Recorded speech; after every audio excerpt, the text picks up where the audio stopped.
Hello दोस्तों, स्वागत है आपका हमारे इस यूट्यूब चैनल पर। दोस्तों आज की जो वीडियो है हमारी वो बहुत ही इम्पोर्टेंट है। एक्चुअली आज की जो मेरी टॉपिक है वो एक इन्वॉल्यूट को बनाने की है एक स्क्वायर प्लेन पर। हमने इससे पिछले वीडियो में सर्कुलर प्लेन पर इन्वॉल्यूट को बनाने की प्रक्रिया को सीखा था। अगर आपने उस वीडियो को नहीं देखा है तो इसकी लिंक को मैंने डिस्क्रिप्शन में दे दिया है, आप वहां से जा कर के उस वीडियो को देख सकते हैं। तो आज की जो वीडियो है दोस्तों वो है मेरा स्क्वायर प्लेन पर एक इन्वॉल्यूट को ड्रॉ करने की। तो चलिए बिना देरी किए इसको सीखते हैं। देखिए दोस्तों, यहाँ पर स्क्वायर प्लेन पर इन्वॉल्यूट को बनाने के लिए मेरे पास एक सवाल है। सवाल ये है कि draw an involute of square plane. किस प्लेन पर बोल रहा है? तो सबसे पहले हमें ये देखना है कि स्क्वायर प्लेन पर बोल रहा है ऑफ 30 mm साइड। कितने mm साइड पर? 30 mm साइड। हमें यहाँ पर दो चीज़ों को गौर करना होता है कि इन्वॉल्यूट जो हमें बनाना है वो किस प्लेन पर बनाना है और उसकी साइड क्या होगी। तो यहाँ पर देखिए स्क्वायर प्लेन दिया हुआ है और 30 mm साइड दिया हुआ है। उसके बाद क्या बोल रहा है? Also draw normal and tangent at any point on the curve. यहाँ पर नॉर्मल और टेंजेंट को भी ड्रॉ करने को बोल रहा है कर्व के किसी भी पॉइंट पर। तो चलिए हम लोग इसको करके देखते हैं कि ये कैसे बनेगा। तो दोस्तों यहाँ पर करना क्या होगा कि हमें सबसे पहले 30 mm का एक स्क्वायर बनाना होगा। तो चलिए हम लोग सबसे पहले एक 30 mm का स्क्वायर बना लेते हैं। तो ये मेरा हो गया, ये 10, 20 और ये 30। ये हमने हॉरिजॉन्टल ले लिया। अब इसका परपेंडिकुलर ले लेते हैं, वर्टिकल 30 mm। तो यहाँ से 10, 20 और ये मेरा 30 हो गया। इसको स्लाइड करके ले चलेंगे आगे, यहाँ से भी 10, 20 और ये मेरा 30 हो गया। फिर नीचे वाले के रेफरेंस से हम उसके ऊपर वाले लाइन को भी ले लेंगे। तो दोस्तों हमने फाइनली एक 30 mm का स्क्वायर बना लिया। अब इसके बाद क्या करना है, हम इसकी नेमिंग कर लेते हैं। ये 1 हो गया मेरा, ये मेरा 2 हो गया, ये 3 हो गया और ये 4 साइड्स हो गए इसके। हमने एक स्क्वायर बना लिया हुआ है 30 mm का। अब हमें यहाँ पर इन्वॉल्यूट को ड्रा करना है। तो चलिए सबसे पहले हम क्या करेंगे कि यहाँ देखिए 1 और 4 जो है उसको उससे एक स्ट्रिंग लाइन को यहाँ पर हम लोग आगे बढ़ा लेते हैं। फिर क्या करेंगे 2 और 1 से हम लोग एक लाइन नीचे ले लेते हैं। 2 और 1 से एक लाइन नीचे ले लेते हैं। ठीक उसी तरीके से यह हमने कर लिया हुआ है। अब हमें क्या करना है, ये देखिए 3 और 2 से हमें एक हॉरिजॉन्टल लाइन ले ली होगी। 3 और 2 से मिलाते हुए एक हमने यहाँ ले लिया और फाइनली हमें 4 और 3 से एक परपेंडिकुलर लाइन ले लेना होगा। तो चलिए हम लोग यहाँ पर एक परपेंडिकुलर लाइन ले लेते हैं। अभी सवाल को फिलहाल आगे कर देते हैं। ये हमने कर लिया हुआ है। अब इसके बाद क्या करना होता है दोस्तों, यहाँ पे देखिए सबसे इम्पोर्टेंट चीज़ है कि यहाँ पर हमने जो स्क्वायर बना हुआ 30 mm का उसको यहाँ देखिए 1 और 4 पर रखेंगे। 1 और 4 पर रखेंगे। क्या करेंगे 1 और 4 की दूरी ले लेंगे। यहाँ देखिए दोस्तों 1 और 4 की दूरी ले लेंगे। ये हमने 1 और 4 की दूरी ले लिया और 1 पर रख करके हम एक आर्क लगा लेंगे 4 से। तो देखिए कुछ इस तरीके से हम यहाँ पर 1 और 4 से एक आर्क लगा लिया। 1 को हमने सेंटर रखा और 4 से एक आर्क लगा लिया। फिर हम क्या करेंगे दोस्तों 2 को सेंटर पर मानेंगे और 2 से एक आर्क लगा लेंगे।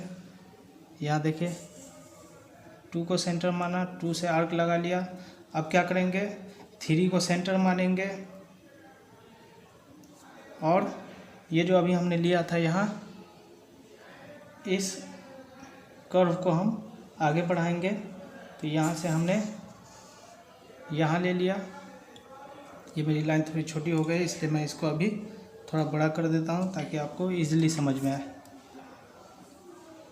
यहाँ देखिए दोस्तों, यहाँ हमने कर दिया। उसके बाद 3 से कर लिया। अब 4 पर को सेंटर मानेंगे, 4 को सेंटर मानेंगे और ये इस को आगे बढ़ा लेंगे कुछ इस तरीके से। उसके बाद क्या करना है, यहाँ थोड़ी सी छोटी हो गई लाइन, इसको भी हम कंप्लीट कर ही लेते हैं यहाँ से यहाँ। तो दोस्तों यहाँ पर देखिए कि यहाँ ये जो 1 से हमने ये एक आर्क लिया हुआ है, यहाँ से यहाँ की दूरी इसकी 30 है। 2 से यहाँ तक की दूरी इसकी 2 से यहाँ तक की दूरी 60 हो गई, और 3 से यहाँ तक की दूरी इसकी 90 हो गई, और फाइनली 4 से यहाँ तक की दूरी 120 हो गई। अब कैसे, क्योंकि हम जानते हैं कि ये जो स्ट्रिंग मेरा 4 और 1 को ट्रेस करते हुए आगे बढ़ा है, तो उसे हम लोग 4 इंटू लेंथ मानते हैं, 4 इंटू एल। तो यहाँ से जो ये मेरा ये आ रहा है, ये मेरा 4 इंटू एल होता है। तो एल मेरा कितना है, 30 है। आइए हम लोग करके देख लेते हैं यहाँ कि 4 into L, 4 into L, length कितनी थी मेरे साइड स्क्वायर की, 30। तो ये टोटल कितना हो जाएगा, 120। तो यानी कि यहाँ से यहाँ तक की दूरी 120 mm हो गई। तो ऐसे ही हम लोग एक स्क्वायर पर इन्वॉल्यूट को तैयार करते हैं। अब सवाल में यहाँ पर दिया हुआ है दोस्तों कि also draw normal and tangent at any point on the curve, मतलब किसी भी कर्व के किसी भी जगह पर हमें एक नॉर्मल और टेंजेंट ड्रॉ करना है। तो हम क्या करेंगे कि यहाँ पर सबसे पहले यहाँ से यहाँ तक की दूरी का एक सेंटर निकाल लेते हैं। उस दूरी का अगर सेंटर निकाल लेंगे तो हमको एग्जैक्ट यहाँ से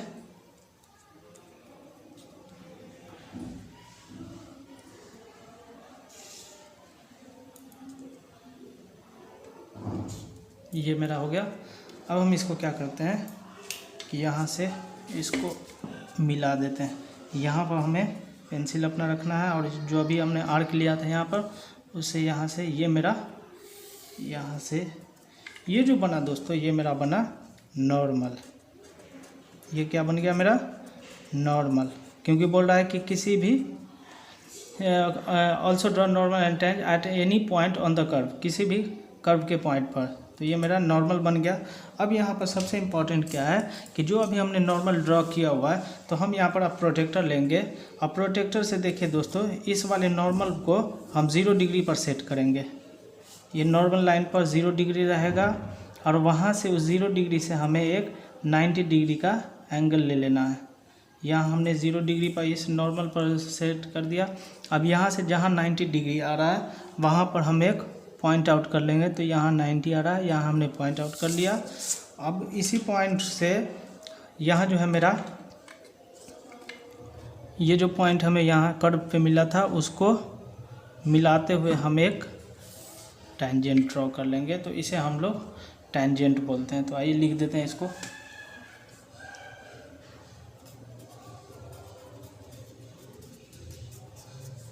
ये मेरा टेंजेंट हो गया दोस्तों, ये मेरा नॉर्मल हो गया, और इसे हम लोग कर्व कहते हैं।